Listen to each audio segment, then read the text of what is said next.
nos braços de Deus, sonhar um sonho lindo, sonhar castelos de paz. Realizamos nesse período.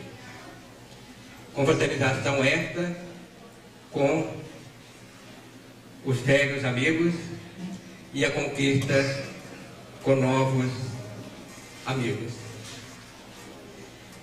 E no sentimento dessas singelas palavras, nós vamos dar por iniciado a 15ª Semana Espírita de Divinópolis, passando a palavra ao nosso companheiro Maurício de Paiva, que fará a coordenação desse evento dessa noite.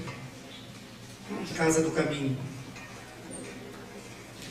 Acho que a maioria já viu falar nessa casa. É um centro espírita que existe no bairro Catalão, na rua Vereador Eliseu Zica, 644. Um centro que está passando por um processo de reconstrução e já temos lá 2 reuniões semanais. Às segundas-feiras, uma reunião de desobsessão e às quintas-feiras, uma reunião de estudo do Livro dos Espíritos, um estudo em grupo. E nós temos como orador da noite o nosso irmão Honório, um companheiro veterano das lides espíritas na cidade de Belo Horizonte. Está responsável pelo Departamento de Divulgação da União Espírita Mineira, participante do Grupo Emmanuel de Belo Horizonte, aqueles sobre os quais foi imprimido aquele livro Luz Imperecível, que é um livro que estuda o Evangelho. Nosso companheiro, seja bafejado, Senhor, de muita paz, de muita tranquilidade, como lhe é peculiar, e temos a certeza que seremos beneficiados por tudo aquilo que será trago por Ele. Obrigada, Senhor Jesus, esteja conosco e que seja feita, Senhor, a sua vontade antes das nossas. Queridos companheiros, que Jesus, na sua infinita bondade, nos abençoe e que possamos, ao influxo da prece que nós acompanhamos e perfeitamente vinculados com as faixas vibratórias aqui circulantes dos nossos benfeitores, encaminhar os nossos raciocínios, as nossas ideias, na grande busca de elementos que possam nos ajudar. Nós gostaríamos, no início de nossa atividade, envolver os companheiros que compõem o movimento espírita aqui de Divinópolis por mais esta Semana Espírita, em que não apenas temos a oportunidade de confraternizarmos, mas também valemos-nos destas datas a fim de arregimentarmos informações novas ou reciclarmos as anteriores no esforço de nossa própria redenção.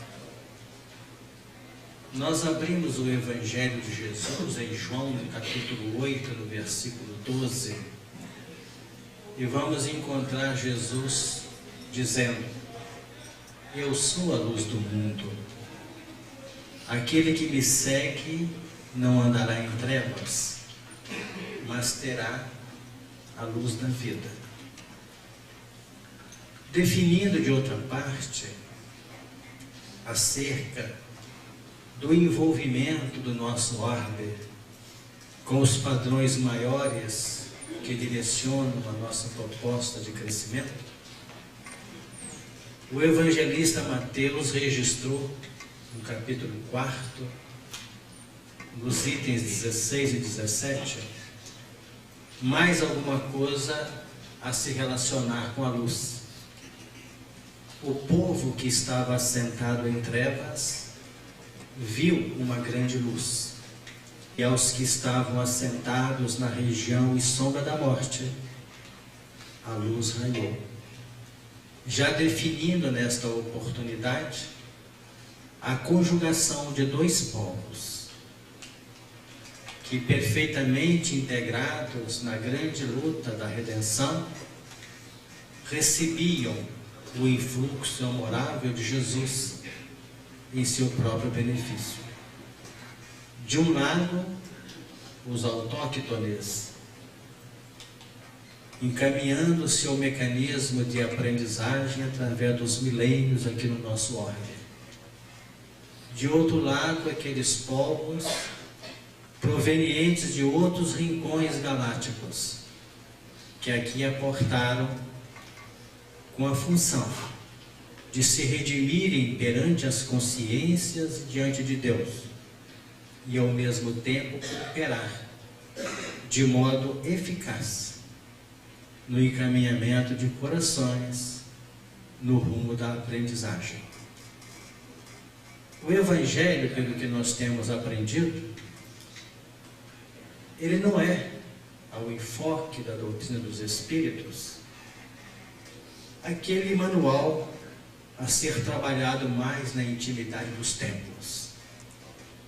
Nada impede que ele aí seja trabalhado e veiculado.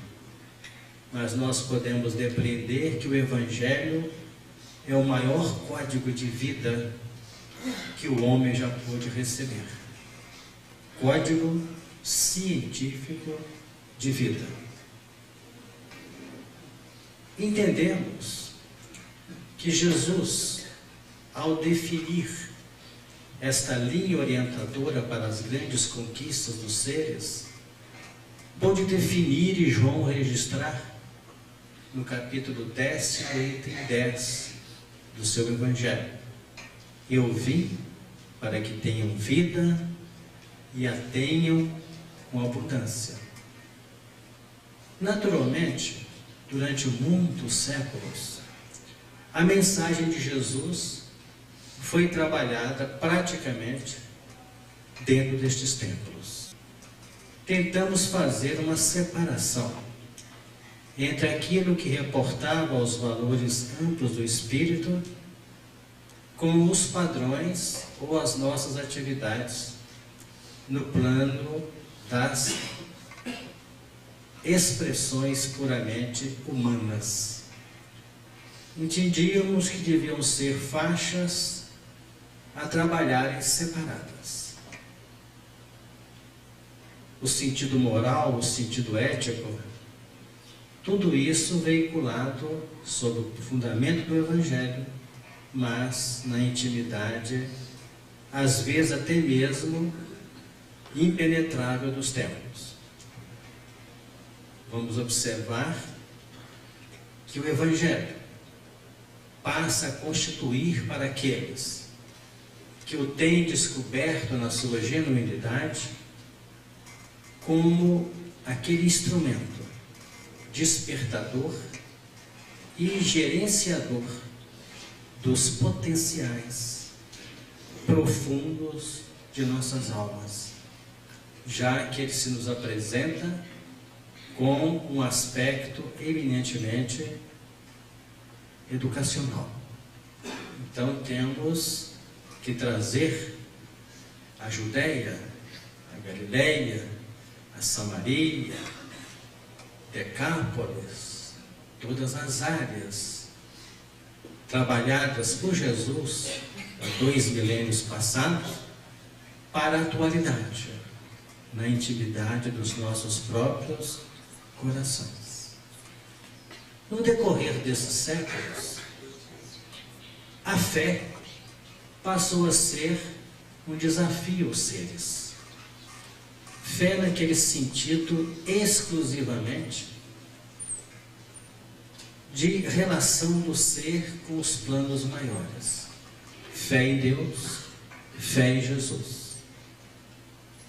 Mas a misericórdia funciona e o próprio Mestre, no encaminhamento das suas atividades, pôde trabalhar com as nossas necessidades E como mestre, sabia que nenhum conteúdo pode ser lançado de chofre sobre a mente do aprendiz. É preciso que os elementos sejam canalizados gradativamente, de modo cíclico, já que por aí se embasa todo o sentido pedagógico de qualquer conteúdo que se queira transferir ao aprendiz.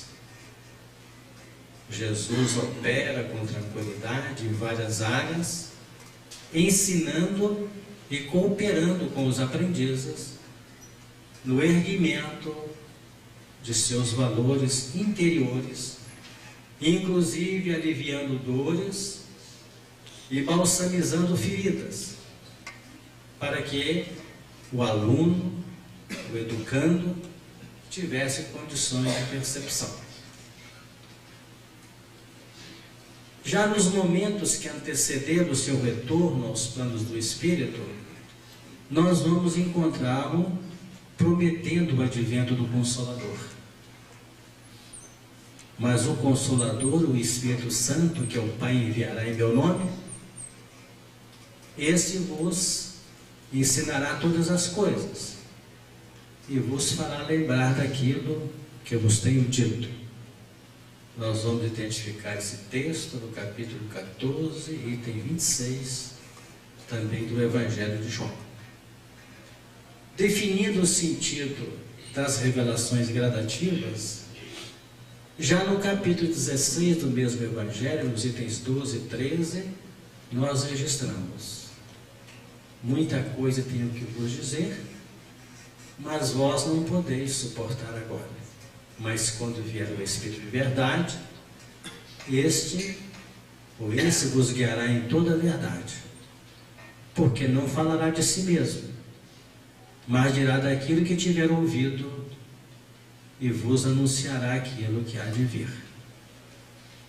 E a humanidade é agraciada no limiar da transição pela qual nós passamos, com uma doutrina acentuadamente consoladora, chamada doutrina espírita, ou espiritismo, ou como preferem alguns, a terceira revelação, ou a doutrina dos espíritos. Esta mensagem vem trabalhando com carinho o nosso íntimo, traçando oportunidades de realização, oferecendo campo de aprendizagem e mais, conseguindo através de seus princípios fundamentais, que estão sedimentados no seu corpo inamovível de natureza doutrinária, os pontos de referência capazes de nos nortear na terrível, difícil transição pela qual nós estamos passando. Orientar os seres com estratégias, com linhas de referência, para vencermos as dificuldades, as lutas inerentes ao mundo em transição. Então vamos notar que através da doutrina espírita nós temos conseguido tirar o Evangelho da intimidade dos templos. E mais, temos conseguido trazer o Evangelho de 2 milênios para os dias que passam.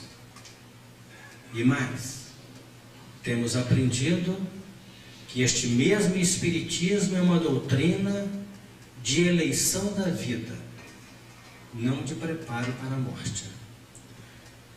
As religiões, infelizmente, às vezes, no afã de auxiliar, costumam levar a mente do profitente ao passado.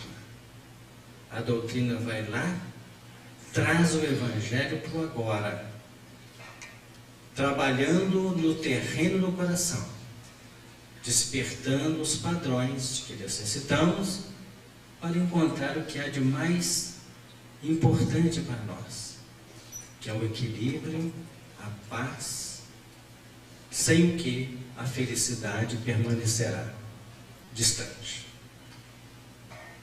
A mensagem espírita, elegendo a mensagem de Jesus para a atualidade do mundo, já que o Evangelho é um código de imortalidade que a própria doutrina projeta, mostra para a nossa atualidade, vem definindo para nós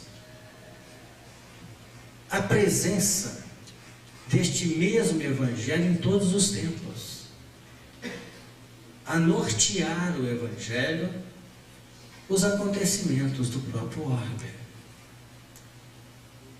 seja no plano da psicologia, no plano pedagógico, no plano sociológico,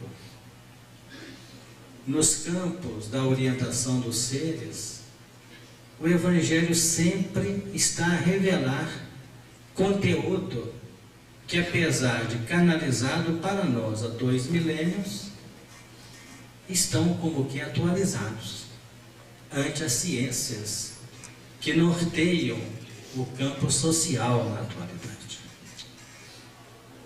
Vamos encontrar várias conquistas levadas a efeito e já trabalhadas nos terrenos da mensagem evangélica.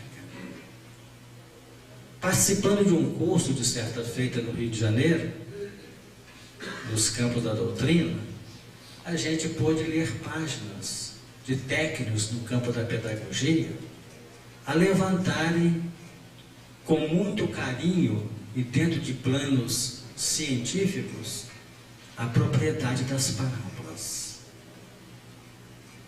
a trazerem aos circunstantes de Jesus naquela época profundos conhecimentos através de um conto simples, mas sempre tais valores adequados às condições inerentes ao grupo ouvinte naquela oportunidade. Nos dias que passam, nós temos trabalhado, por exemplo, no campo do avanço tecnológico, empresarial, do comércio, da indústria, de todas as frentes, nos terrenos econômicos, com o que nós chamamos de qualidade total. Em determinadas faixas de cooperação muito periférica, porque não é assunto nosso, porque nós estamos vinculados ao campo doutrinário, a gente pode compreender como o Evangelho nos dá aquele gostinho de entender que as grandes descobertas, entre aspas, não são tanto descobertas quanto parecem. Nós pegamos o Velho Testamento, o primeiro capítulo de Gênesis, e lemos assim: no princípio criou Deus os céus e a terra. E a terra era sem forma e vazia. O Espírito de Deus se movia sobre a face das águas, e havia trevas sobre a face do abismo. E disse Deus: haja luz, e houve luz. E viu Deus que era boa a luz. Os companheiros japoneses lutam na qualidade. E o Velho Testamento, redação de Moisés e seus iniciados, colocam lá: e viu Deus que era boa a luz. E daí para frente, em toda faixa de desenvolvimento da narrativa, nós vamos ver os vários elementos. E disse Deus: produz a terra erva verde, erva que dê semente, árvore frutífera que dê fruto segundo a sua espécie, cuja semente esteja nela sobre a terra. E logo à frente, e viu Deus que era muito bom. E é assim que se encerram os primeiros movimentos da criação. a definir que esse espírito de segurança e de clareza na formação já é de alçada da espiritualidade superior. E vamos encontrar amplamente isto na própria mensagem do Evangelho. No capítulo 6, item 9, da Epístola de Paulo aos Gálatas, ele coloca assim: e não nos cansemos de fazer bem.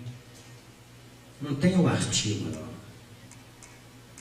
O artigo é alguma coisa que define o bem que precisamos realizar.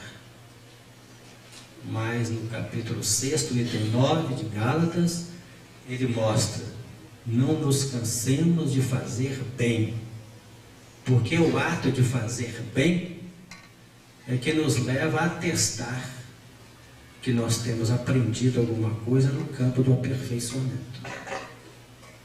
Na sua segunda epístola aos Tessalonicenses, no capítulo 3, item 13, o mesmo apóstolo dos gentios volta a insistir: não vos canseis de fazer bem, como que a definir esta importância.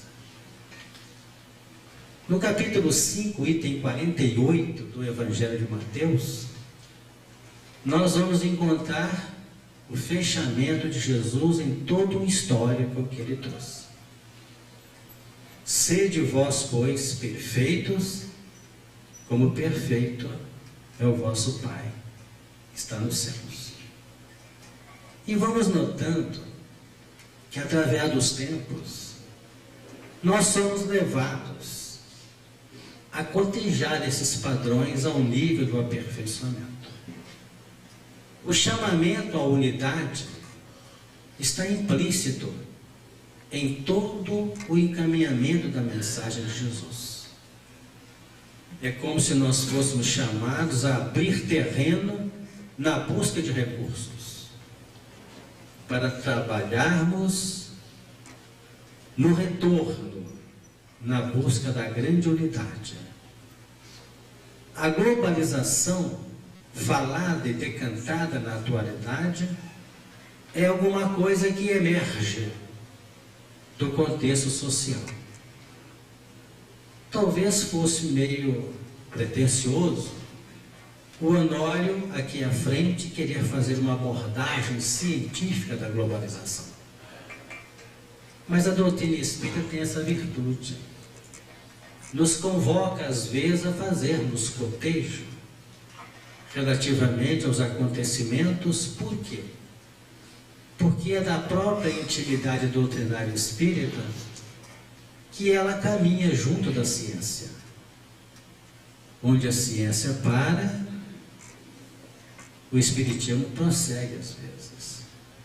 Se quando a ciência atinge aquele ponto que o espiritismo lança à frente da ciência, e depreender-se que existe qualquer falha, qualquer anomalia, cabe à doutrina retificar-se naquele componente.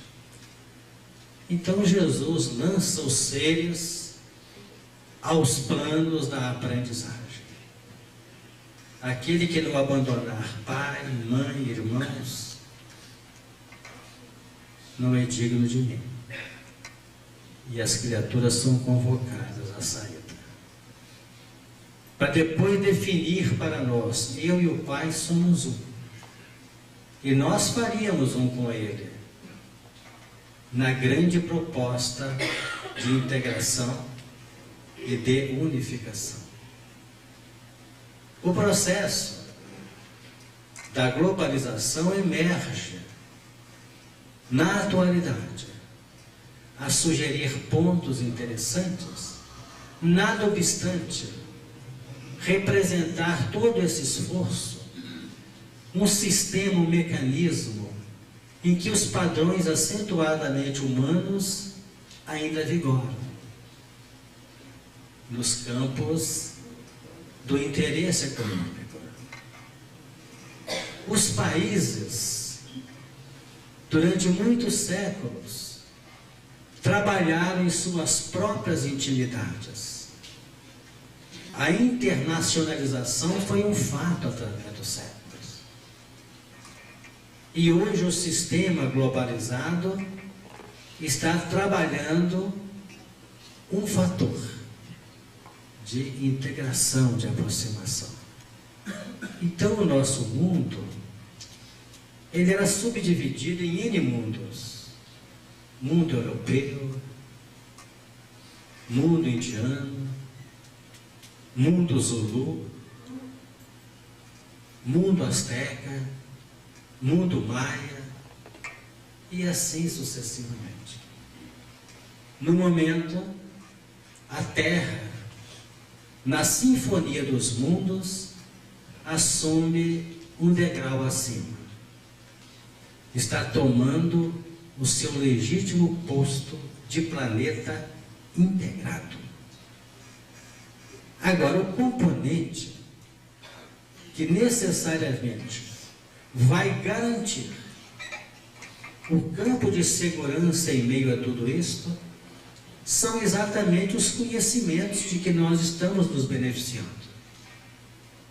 Mas no sentido acentuadamente essencial, no coração das criaturas, a fim de que realmente os trabalhos possam se desenvolver dentro de um plano ético e de um plano moral, que não venha julgar o mundo para uma nova proposta na frente, proposta que nós estamos acostumados a viver e analisar na história, em que cada etapa de esperança do mundo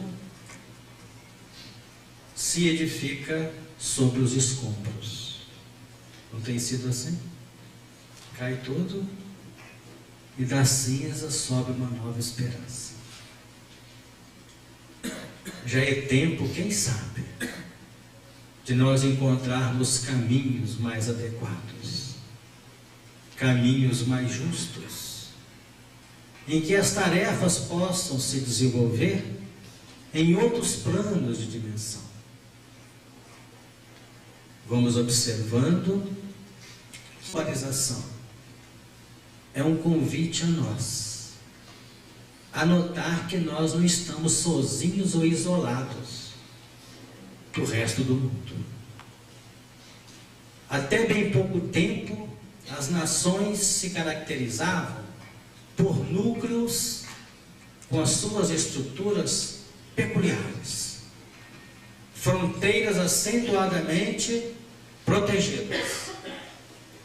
E hoje nós estamos notando que o que era um espírito de defesa e de implementação pátrio daquela nação, daquele país, hoje está cedendo lugar aos chamados blocos, megablocos, em que um país, para estar bem, não quer dizer que ele tem que trabalhar ali dentro das fronteiras, que ele pode se isolar e se alienar.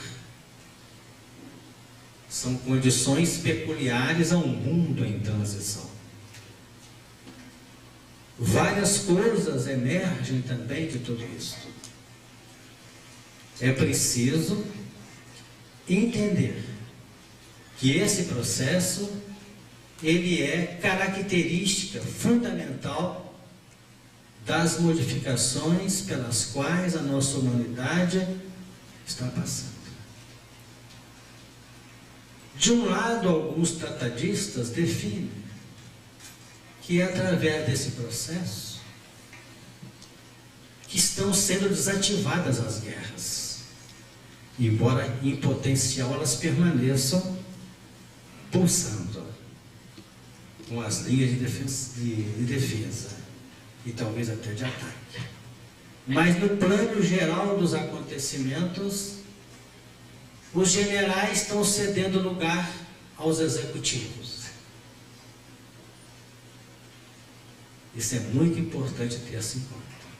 E dizem alguns, as fronteiras desaparecem e quem sabe as guerras cederão lugar.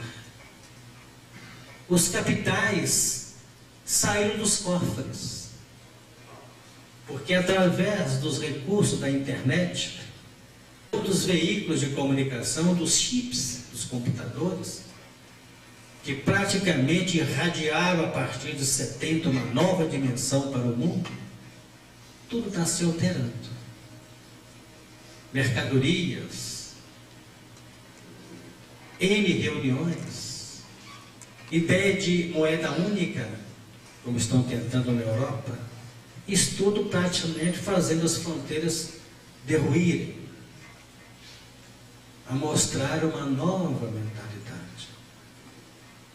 Os capitais giram de maneira extraordinária, através de comandos rápidos das teclas de um teclado de computador. Milhões de dólares saem da noite para o dia de um continente para outro, sem que ter que se transportar dinheiro ou valores. Então seria esta a proposta de um novo mundo nos campos da regeneração? Até casamento se faz hoje através das comunicações. Então nós vamos observando que o mundo está passando por uma fase peculiar. Mas se de um lado nós ficamos próximos pelos veículos eletrônicos, nós estamos tão distantes do abraço fraternal, daquela vibração que pulsa num abraço ou numa troca de olhar. Então muita coisa nós sentimos que ainda vai circular em se tratando de uma definição do mundo em bases novas, em bases diferentes de harmonia, de equilíbrio e de felicidade. Nos mandamentos recebidos por Moisés no Sinai, nós vamos encontrar o que era trabalhado desde antes nos tempos iniciáticos, que é a reverência ampla a Deus, o Pai Criador. Eu sou teu Deus, zeloso e bom, que puna transgressões dos pais nos filhos na terceira e quarta gerações daqueles que me aborrecem. Vem Jesus e acaba com esta linha meio pesada, meio vingativa da concepção da divindade, e cataloga o Criador como Pai, a definir um novo piso para aquele que crê em Deus, mostrando-nos que acima da posição clara e definida de nossa filiação para com Deus, porque não tem ninguém que possa dizer que esteja fora dessa descendência divina, com o seu Evangelho, Jesus propõe que nós possamos nos eleger como filhos de Deus. Cada um de nós é convocado a este título. Só que a proposta evangélica sugere o filho com letra maiúscula. É como se filhos com letra minúscula é questão determinante e inarredável. Mas cada um de nós é convocado na atualidade a eleger-se filho de, mediante um processo de conscientização. E dentro dessa proposta de fazer-se filho, ante os impactos da consciência perante o próprio Criador, nós vamos poder utilizar todo esse dimensionamento que o mundo apresenta hoje para muito além da nossa capacidade perceptiva. Porque os próprios computadores têm recursos que nós ainda não chegamos a eles. Nós entramos em relação com as linhas da internet e cada um procura aquele material que lhe apetece. desde os planos mais tristes da viciação e da pornografia, aos padrões malvados dos interesses maiores da alma. Então, queiramos ou não, não se faz evangelização globalizada. As ressonâncias podem ser de expressão globalizada, mas a posição definitiva ou a definir-se nos corações é papel individual intransferível. Queiramos ou não, nós integramos grupos. Desde as faixas mais distantes da evolução, nós vivemos em grupos. Como estamos agrupados aqui nesta reunião. Um agrupamento formalizado ao nível das vibrações íntimas, das propostas interiores e dos legítimos processos, legítimas aspirações de cada um de nós.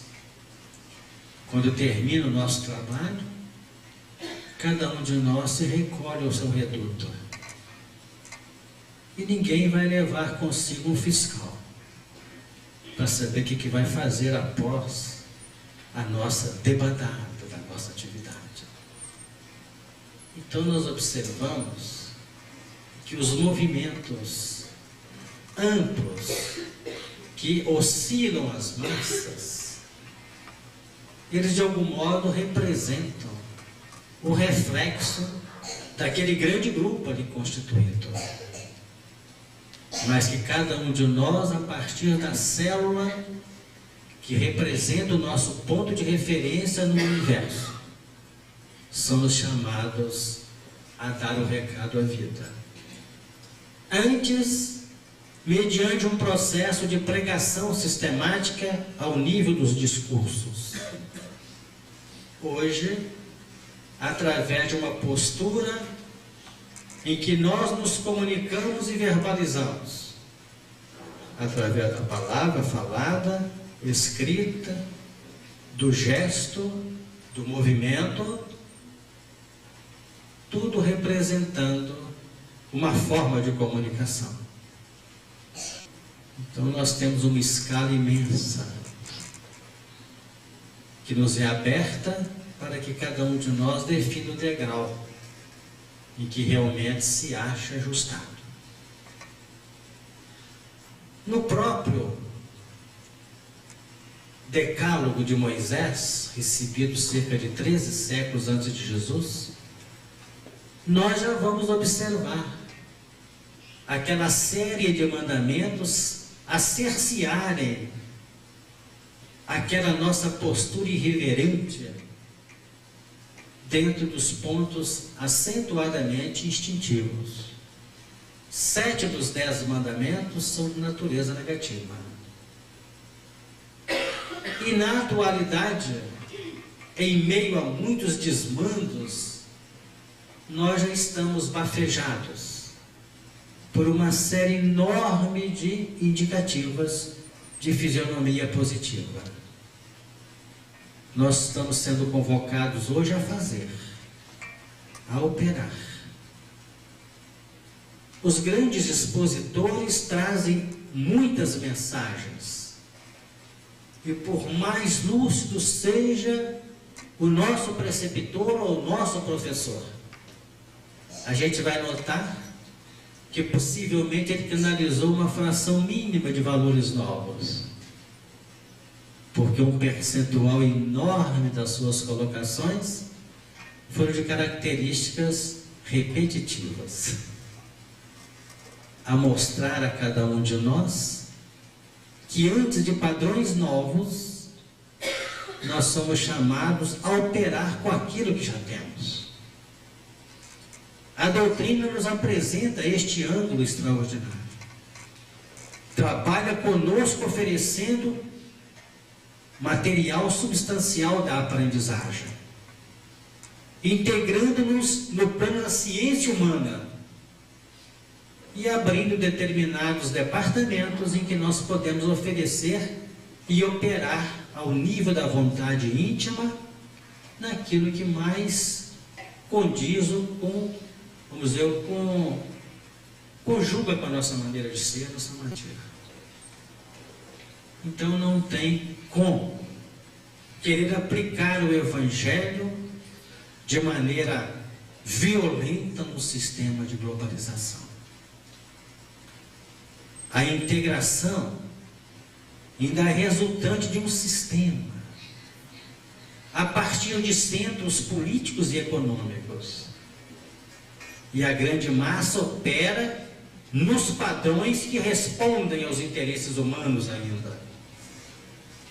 E o Espiritismo é convocado a utilizar os veículos para definir novas possibilidades seguras para o encaminhamento de nossa própria vida em bases seguras. Então vamos observando que, de algum modo, sem querer dizer que Jesus privilegia alguns, entender que nós somos acentuadamente felizes pelo muito que nós já podemos recolher ao nível de nossa participação no movimento espírita, que fez esse papel extraordinário de trazer a mensagem do Cristo para os dias que passam. Observamos que os mandamentos definem guardar o sábado. Notamos que o sábado era o dia preferido por Jesus na sua atuação. Notamos lá no Velho Testamento que o Criador abençoou o sétimo dia e descansou. As religiões criaram o céu beatífico. O céu a privilegiar muitos corações que se prepararam bem para morrer. O Espiritismo detona esta ideia de inércia e define o trabalho para nós. Sábado como oportunidade preciosa de operar naqueles terrenos, naqueles parâmetros que são nossa propriedade legítima. O sábado foi outorgado pelas disposições divinas para o nosso uso peculiar. E o amor funciona efetivamente para além das fronteiras da justiça preceituada para os 6 dias da semana. Realmente é um chamamento para nós operar para além daquilo que nos é exigido. Se a vossa justiça não for além da justiça dos escribas e fariseus, de modo algum entrareis no reino dos céus. Reino dos céus é aquela sua conceituação que o Espiritismo propõe, de estar intimamente equilibrado e seguro. Então hoje o Espiritismo utiliza de todo esse processo que a ciência abre para nós. E dentro das nossas faixas ainda acanhadas de ressonância, nós podemos trabalhar, utilizando os instrumentos. E vamos observar que vamos podendo ser úteis, cooperando para um processo de sublimação dos próprios elementos circulantes em nosso campo operacional. A mensagem de Jesus sempre teve um sentido ampliado, integrativo. Vejamos bem-aventuranças que Allan Kardec apropriou no capítulo 5, no capítulo 7, no capítulo 8, no capítulo 9, no capítulo 10 do Evangelho segundo o Espiritismo. Está toda ela transcrita com clareza no capítulo 5 de Mateus. E Jesus, vendo a multidão, subiu ao monte. E assentando-se, aproximaram-se dele os seus discípulos. E abrindo a sua boca, os ensinava, dizendo: bem-aventurados os pobres de espírito, porque deles é o reino dos céus. Bem-aventurados que choram, porque serão consolados. Bem-aventurados os mansos, porque herdarão a terra. E se desenvolvem as demais bem-aventuranças até o versículo 12 do relato de Mateus. A Jesus, a grande massa sofrida, saturada, maltratada pelos impactos da evolução, deveria ser aquela a receber as benesses do plano maior, dentro de um sistema em que a lei de causa e efeito opera em razão das propostas do amor terem sido negligenciadas. Apesar de não terem utilizado o amor que asseguraria o estado de harmonia e de paz, Jesus se mostrava conduído desse grupo. Por isso é que a mentalidade espírita trabalha ao nível da caridade essencial. Fora da caridade não há salvação. Então esse grande grupo de estropiados, de tristes, abatidos, foi evidenciado este grande grupo. Eu não vim senão as ovelhas perdidas da casa de Israel. Agora, onde estaria a integração nesse texto? Quando Jesus define bem-aventurados os pobres, os mansos, que choram, etc., ele agora passa a falar com os discípulos. E quando começa a falar para os discípulos, é como se estivesse dizendo para nós aqui agora, que somos os discípulos contemporâneos da mensagem dele. Vós sois a luz do mundo. Não se pode esconder uma cidade edificada sobre o monte, e nem se acendendo uma candeia, que essa candeia sob o alqueire, mas a candeia é colocada sobre o velador, para que possa dar luz àqueles que entram. Mas antes de definir, vós sois a luz do mundo, ele nos chama a atenção para a linha de temperança da nossa personalidade, ao dizer: vós sois o sal da terra.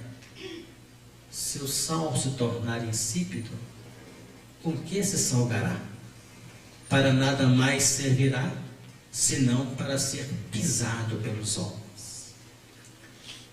Então fica o recado para nós, discípulos de hoje, na grande proposta de redenção de nossos corações, de nossos espíritos.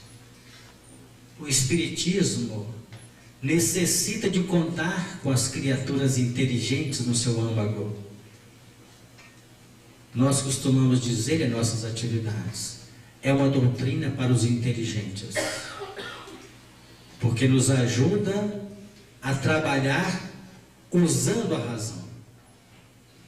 Usando a razão. Sem querer deixar-se levar pelo embalo das novidades, pelo embalo dos acontecimentos que emergem a cada momento no contexto social. Então, como funcionaria? Nós somos o sal. Tem hora de falar, tem hora de calar. Tem hora de escrever, tem hora de não escrever. Tem hora de determinar, tem hora de obedecer. A criar um sistema de tranquilidade pessoal e de segurança. Quando nós falamos que a doutrina é para os companheiros inteligentes, eu não quis dizer na nossa colocação didática que ela tem que tirar dela os analfabetos, os que têm pouca cultura. Nós estamos fazendo uma diferença entre inteligente e intelectualizado. Nós temos muitos intelectualizados que não são tão inteligentes quanto parece. E temos criaturas que não assinam o nome e apresentam um grau de sabedoria extraordinário. Então vamos deixar bem claro para que não haja uma distorção no que nós estamos lembrando. Em nossas atividades, às vezes o participante levanta a mão e nos dá aquele recado, nem sempre conjugando o sujeito com o verbo, alterando a construção da frase. O senhor entendeu? Eu falei, entendemos. E sorrimos porque aprendemos com ele. Essa é a doutrina espírita, a definir uma posição de equilíbrio, principalmente nos dias que passam no próprio seio doutrinário. O movimento espírita está todo debaixo de convulsões, de movimento, especialmente em Minas Gerais, que tem recebido a oportunidade de recolher em seu seio tantos médiuns, já que o território da França cedeu o seu acervo para o território brasileiro, e como o Brasil, na conceituação de muitos, inclusive da espiritualidade ao coração do mundo, a pátria do Evangelho, a gente, sem querer fazer qualquer jogo de palavra, qualquer pretensão desavisada, a gente costuma dizer que Minas Gerais é o coração do Brasil. Enquanto estão pipocando em todas as áreas do nosso país, movimentos e movimentos, como se nós pudéssemos incutir de fora para dentro num coração, que ele tem que amar e tem que servir, costumam deixar de lado a essencialidade da mensagem crística, que é exatamente aquele componente que nos ajuda a operar de modo temperante, de modo equilibrado, de modo seguro. A obra de quem ainda não é conhecida, porque a criatura que conhece Kardec não fala que a mensagem dele tem que ser mudada, que está ultrapassada, porque nós não a conhecemos toda ainda. A mensagem de Kardec está lá. Ah, mas eu li na Gênese que tal planeta tem tantos satélites. Está errado. Não está não, porque na época era aquilo. E as criaturas acham, e às vezes confundem a opinião de um Camilo Flammarion, que ajudou Kardec a edificar o livro A Gênese, como sendo revelações. O livro A Gênese praticamente é uma reunião de valores. Nós temos muitas teses, são colocadas 2, 3 ou 4 para comparação do leitor. A gente lê lá de repente, fecha que esse negócio é perigoso, definindo uma falta ainda de condição. Então vamos estar atentos. O Espiritismo precisa de estar ajustado ao desenvolvimento da humanidade, sem dúvida alguma, mas dentro daqueles critérios, porque nós somos detentores de informações que grande massa de companheiros acentuadamente ligados ao campo de espiritualização do orbe não conhecem, não tem informação a respeito. Então este é o sistema. Jesus, voltando às bem-aventuranças, declina a partir de então, após definir: resplandeça a vossa luz diante dos homens, para que vejam as vossas boas obras e glorifiquem a vosso Pai que está nos céus. Ele passa a trabalhar uma linha de compilação entre a revelação mosaica e a revelação dele. Foi dito aos antigos, eu porém vos digo. Foi dito aos antigos, eu porém vos digo. E vai desenvolvendo para culminar Não foi dito aos antigos: amarás o teu próximo e aborrecerás o teu inimigo. Eu, porém, vos digo: amai os vossos inimigos. Bendizei os que vos maldizem, falei os que vos odeiam, e orai por aqueles que vos maltratam e caluniam, para encaminhar ao fechamento do capítulo 5 de Mateus. Sede vós, pois, perfeitos, como perfeito é o vosso Pai que está nos céus. E vamos observar então um mecanismo. Está ali o necessitado. O necessitado é o nosso pão alimentício para quem tem condição de cooperar com ele. Nós, ao influxo da espiritualidade, estamos dando trabalho aos espíritos amigos que necessitam da gente para levar à frente as suas propostas de planejamento espiritual. O que está recebendo ajuda na casa espírita está sendo enfocado pelos tutores superiores para garantir mais paz no seu lar, que nós nem conhecemos. Isso é processo integrativo a definir o Evangelho, que vai se expressando lenta e gradativamente no contexto da própria sociedade. Vamos atentar para esses pontos. Os discípulos de João Batista, que quando ele se encontrava preso, definia em determinada oportunidade para Jesus se seria ele o que era esperado ou se esperasse outro elemento. Eram mandados por João Batista, que estava preso. És tu aquele que haveria de vir, ou esperamos outro? Ide e anunciai a João as coisas que vedes e ouvis. Os cegos veem, os coxos andam, os leprosos são limpos, os surdos ouvem, os mortos são ressuscitados, e aos pobres é anunciado o Evangelho. Uma área imensa de atuação de Jesus. Eles estão sendo curados e auxiliados. Os estropiados estão recebendo. Os mortos estão sendo retirados dos seus sepulcros interiores. E o Evangelho tem sido pregado aos pobres. E de anunciai a João as coisas que vedes e ouvis. Então, nos definindo com claridade, é que nós estaremos, evidentemente, com o nosso atestado de segurança, de postura e conduta, não por aquilo que nós pretendemos, mas principalmente por aquilo que fazemos, ainda que seja o mínimo que se tem feito. Vivemos uma fase em que esse estado de coisas pode não ser aquele ainda que a gente almeja, mas é dentro desse estado de coisa da nossa humanidade que nós estamos reunidos aqui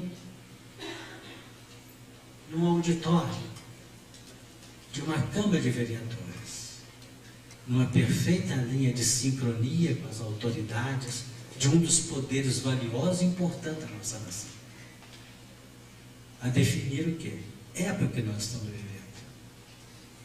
Processo integrativo, ressonância dos campos da confiança recíproca, da certeza que essas autoridades têm da lisura do nosso trabalho,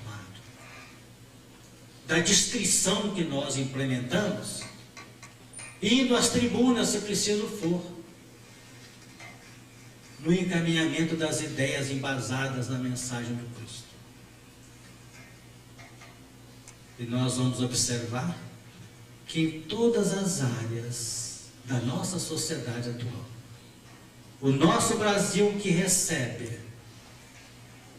do continente europeu a mensagem espírita, tem esse papel extraordinário de exportar para o resto do mundo os processos e as propostas de integração, não em cima dos recursos, dos valores puramente humanos, econômicos, e essencialmente ou exclusivamente, melhor dizendo, políticos, mas dentro de um processo globalizado, de um processo de unidade, chamado amor.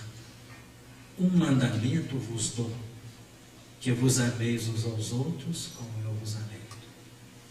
É uma ressonância que se espraia a mostrar uma unidade. E que nós tentamos, na medida que aprendemos o conhecimento que nos chega pela misericórdia, a encaminhar o melhor dos nossos corações. Ainda que com testemunhos acertos. E muitos desses testemunhos não revelados.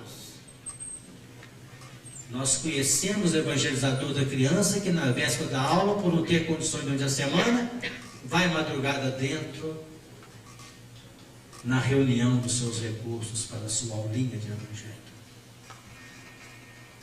Isso representa não desequilíbrio, mas consciência daquilo que cada um de nós pode fazer. Nós somos acentuadamente bem recebidos pela sociedade. E temos que ter a paciência e fazer circular a essencialidade doutrinária em todos os instantes, sem deixar se macular, e definir que a fundamentação na nossa doutrina se implementa no que se realizar na própria intimidade, no próprio coração. Nós sugerimos aos queridos companheiros que reflitamos sobre isso, que analisemos os movimentos globais da nossa sociedade, do nosso mundo atual, mas que elejamos o nosso posto de trabalho com carinho e determinação.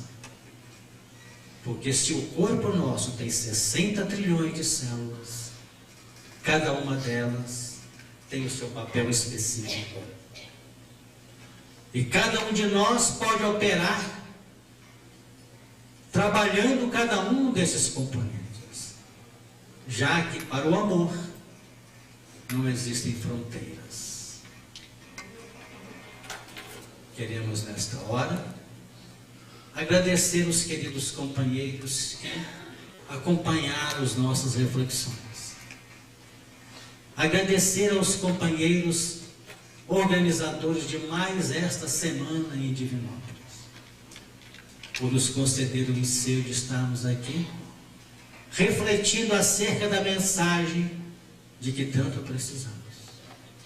Agradecemos ao Cristo, que está à frente desse conglomerado de N linhas operacionais da sociedade do nosso mundo odiado, pedindo a Ele, Jesus, que na sua infinita bondade nos abençoe sempre, envolvendo o grupamento aqui de Divinópolis nas suas luzes e nas suas bênçãos de paz, porque a espiritualidade confia em todos nós, que temos um recado extraordinário para oferecer, porque segundo temos aprendido, nós, os seres em evolução, encarnados e desencarnados, somos as mãos operacionais do Criador no campo em que cada um de nós opera. Agradecemos a Jesus e pedimos que suas luzes e bênçãos nos envolvam e se estendam em favor da humanidade. Paz para todos.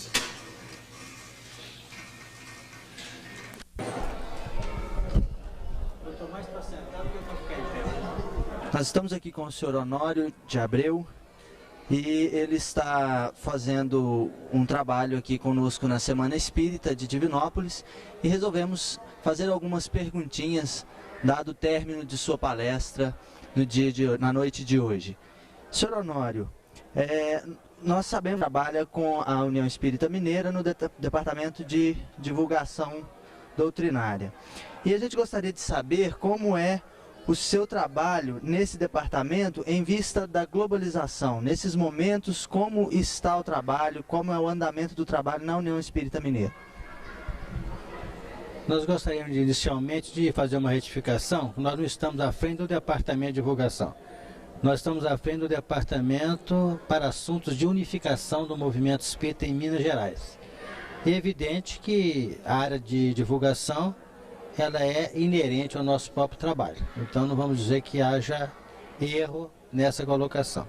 Agora, como nós tentamos enfocar em nosso estudo, em nossa palestra, a globalização é alguma coisa que emerge neste momento como uma extensão do próprio sistema capitalista em todo o mundo, mas vem tirando barreiras, vem como que aniquilando fronteiras.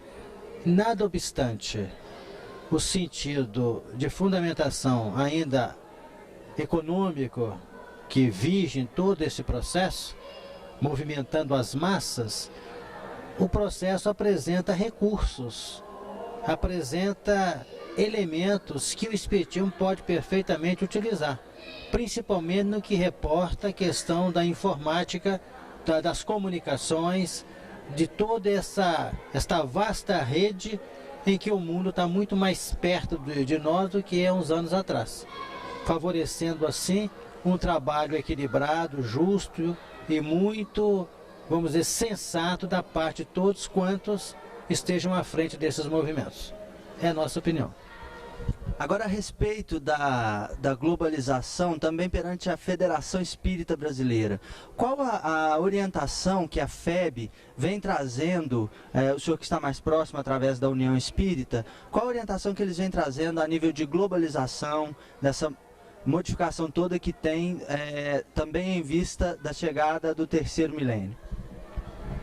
Quanto às atividades em referência à Federação Espírita Brasileira, nós não temos aquela autoridade para entrar no seu mérito. Agora, quanto à União Espírita Mineira, o que a gente pode adiantar é que a União vem procurando apropriar de tudo quanto os recursos inimagináveis, muito amplos que estão emergindo na atualidade, seja colocado em ação, mediante uma ampliação dos grupos, dos elementos que possam servir, mas sem perder de vista o que também nós abordamos em nossa conversa nesta noite. O ângulo pessoa a pessoa, vibrações que, em hipótese alguma, o avanço tecnológico pode e deve reduzir ou estiolar. Qual a visão, principalmente em relação ao Evangelho, que é a posição mais clara do senhor que trabalha mais nessa área do Evangelho, qual seria a visão do senhor a esse respeito, sobre essa abertura que a mídia tem feito aos fenômenos espíritas? Nós notamos, como você bem definiu, a mídia dá um enfoque muito amplo relativamente aos campos fenomênicos, que possam trabalhar, sensibilizar o grande público. E nós sabemos que nem sempre é por aí. O fenômeno tem o papel despertador, mas a criatura não vive em função do despertar. Ela vive em função da apropriação de cada minuto dentro desse despertamento, no campo de formalização de uma vida com bases mais claras no que respeita ao terreno da informação do espírito. Então, a mídia trabalha, nós entendemos que reencarnação, comunicabilidade, fenômeno mediúnico, tudo isso vem fazendo, como que está bastante presente, com muito maior intensidade e muito maior expansão nos meios de comunicação, talvez mais do que a casa espírita.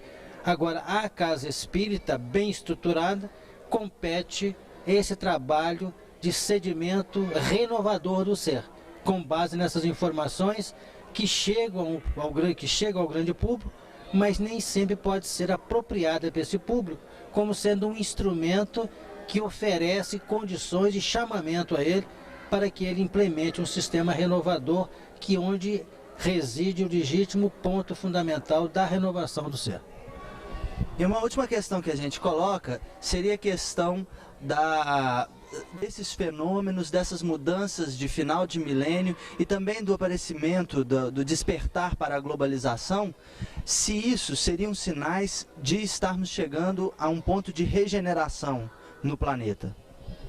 Sem dúvida, todo esse avanço que está ocorrendo na atualidade do mundo, nesse período amplo da chamada transição, é uma indicativa clara, plena, segura de que o mundo está em caminho célere para a regeneração.